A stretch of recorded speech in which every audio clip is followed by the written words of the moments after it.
কেন কথাগুলো বলছি, কারণ আমাদের মাথায় ধর্মনিরপেক্ষতার ভূত এমন ভাবে চাপিয়ে দেওয়া হয়েছে। এই মুক্তিযুদ্ধের শুনেন, আমি পলগ্রাউন্ড মাঠে বাংলাদেশের নাস্তিকদেরকে 1 কোটি টাকার চ্যালেঞ্জ করেছিলাম। আমাদের মুক্তিযুদ্ধের চেতনা কখনো ধর্মনিরপেক্ষতা ছিল না। বলেন, আমাদের মুক্তিযুদ্ধের চেতনা কখনো ধর্মনিরপেক্ষতা ছিল। দেখেন, আমাদের বিজয় কি খালি 71-এ হয়েছে? 71-এর আগে আমাদের আরেকটা বিজয় আছে না নাই? 47-এ। বলেন কত? 47, 71, 24, এই 3 বিজয় আমাদের। দেখেন, আমাদের দেশে খালি আপনি 71-এর স্বাধীনতার কথা শুনেন, কিন্তু 47-এর আলোচনা শুনেন না। কেন জানেন? 47-এর স্বাধীনতা করেছে আলেমরা। এখন 47-এর স্বাধীনতার কথা বললে আলেমদের অবদান চলে আসে। এজন্য এই নাস্তিকরা 47-এর ইতিহাস ভুলিয়ে দিতে চায়। আমি অত্যন্ত সহজ করে আপনাদেরকে বলি, বিরক্ত হচ্ছেন না তো? ওয়াজ তো শুরুই করলাম না এখনো, বিরক্ত হলে হবে?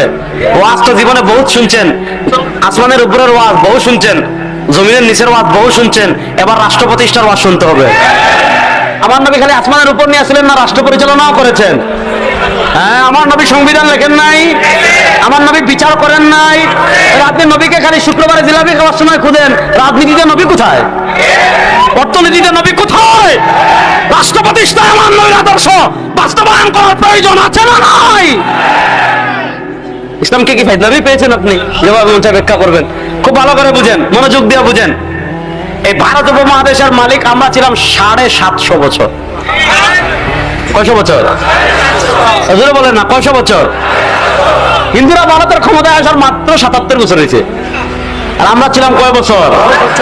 দেখেন, আমরা বেশি দিন হয় নাই হারাইছি। বাড়াবাড়ি করবেন, আবার ফিরবো ইনশাআল্লাহ। ইসলাম আবার ফিরবে ভারতে ইনশাআল্লাহ।